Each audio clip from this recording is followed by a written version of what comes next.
Hello everyone students, last time हमने किया error of sum, error of difference. अब next जो टॉपिक है हमारा वो है error of product. Error of product में दो क्वांटिटी है हमारे पास और हम उनकी प्रोडक्ट करेंगे। फॉर एग्जांपल अगर बात करें हम एरिया की, तो ये सीट है हमारे पास और इस सीट के एरिया में एरर हमने डिटरमाइन करना है। तो जो एरर होगा वो कैसे डिटरमाइन करेंगे वो हम पढ़ेंगे।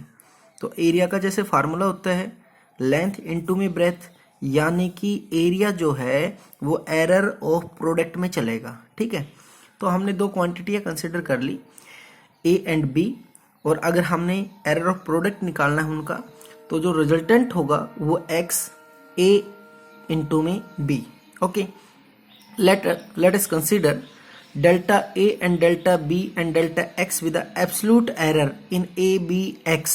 ठीक है, हमने कंसिडर कर ली ये इनके क्या है, एब्सोल्यूट एरर है। ओके, तो जो रिजल्टेंट बनेगा प्रोडक्ट वो किसके बराबर होगा, टोटल क्वांटिटी के multiply plus minus absolute error.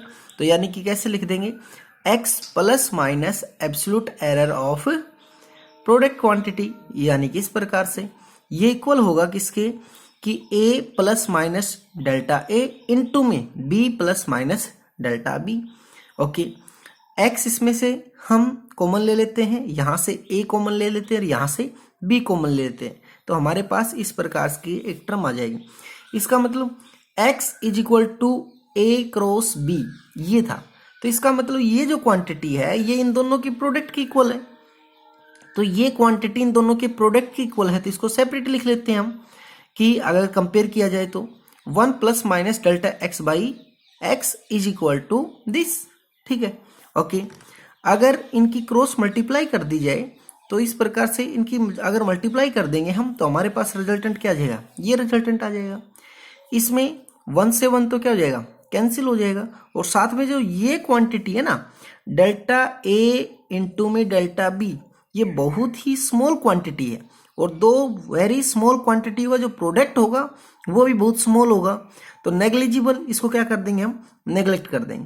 तो इस क्वांटिटी को नेग्लेक्ट करने के बाद हमारे पास जो रिजल्टेंट आया वो क्या आया, plus minus del X by X is equal to plus minus delta A by A plus minus delta B by B, इस प्रकार से। ठीक है, अब इसको हम चार तरीके से लिख सकते हैं कि ये प्लस हो, ये माइनस हो, ये माइनस हो, ये प्लस हो, दोनों प्लस हो या फिर दोनों माइनस हो, इस प्रकार से लिख सकते हैं। ओके, 4 टाइम, ओके, कोई दिक्कत नहीं।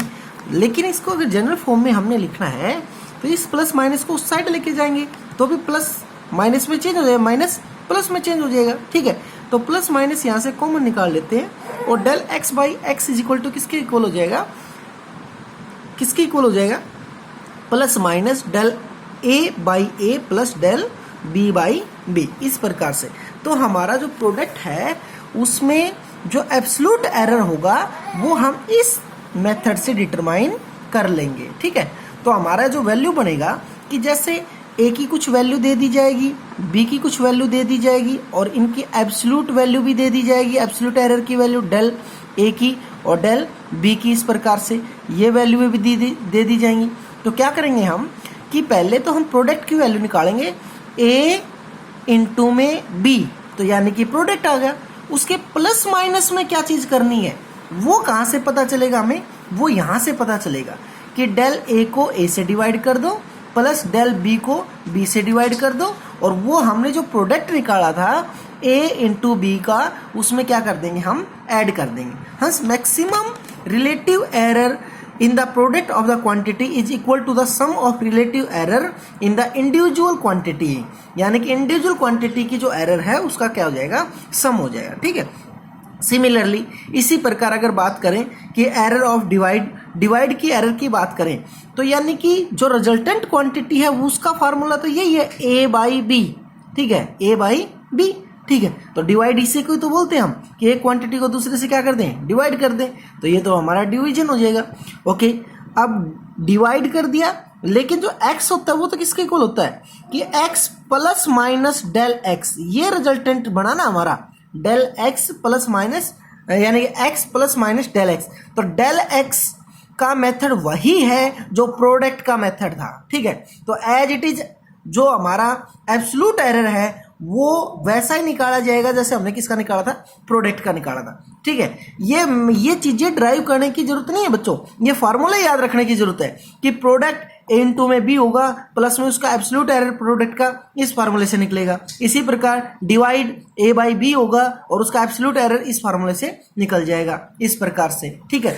और लास्ट इसमें जो टॉपिक है वो इस प्रकार से है कि error due to the power, कि अब की बार अगर इस प्रकार की कोई क्वांटिटी हो कि उसमें पावर दे रखी हो, क्या दे रखी हो, power. For example x is equal to A square, इस प्रकार से कोई क्वांटिटी दे रखी है A square, x is equal to A square. A square को हम क्या लिख सकते हैं, ए इंटू में ए, ठीक है। तो यानी कि ये कौन सा रूल हो गया, प्रोडक्ट। अगर ये प्रोडक्ट का रिलेशन है तो प्रोडक्ट की एरर तो हमने निकाल रखी है। प्रोडक्ट के एरर का फॉर्मूला क्या था, del X by X is equal to del A by A plus में डेल ए बाई ए, क्योंकि यहाँ पे बी क्वांटिटी नहीं है तो एज इट इज ए चलेगा, ठीक है। ये कितने टाइम है, ये 2 टाइम है, तो इसका मतलब ये हुआ del X by 2, del X by X, और यहाँ पे 2 पावर था तो वो इनटू में 2 आ जाता है, ठीक है।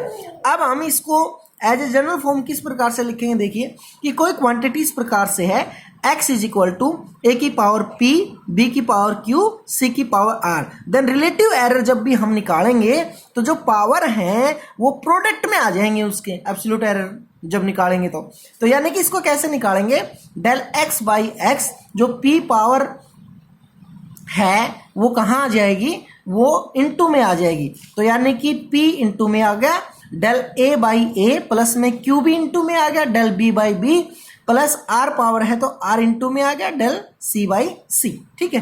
तो इस प्रकार से हम अगर पावर में भी होंगी कोई क्वांटिटी यानी इस प्रकार से, तो हम यानी कि उसका जो एब्सोल्यूट एरर है वो इस प्रकार से निकाल लेंगे कि वो पावर जो है वो किस में आ जाएगी, प्रोडक्ट में आ जाएगी, इनटू में आ जाएगी, ठीक है।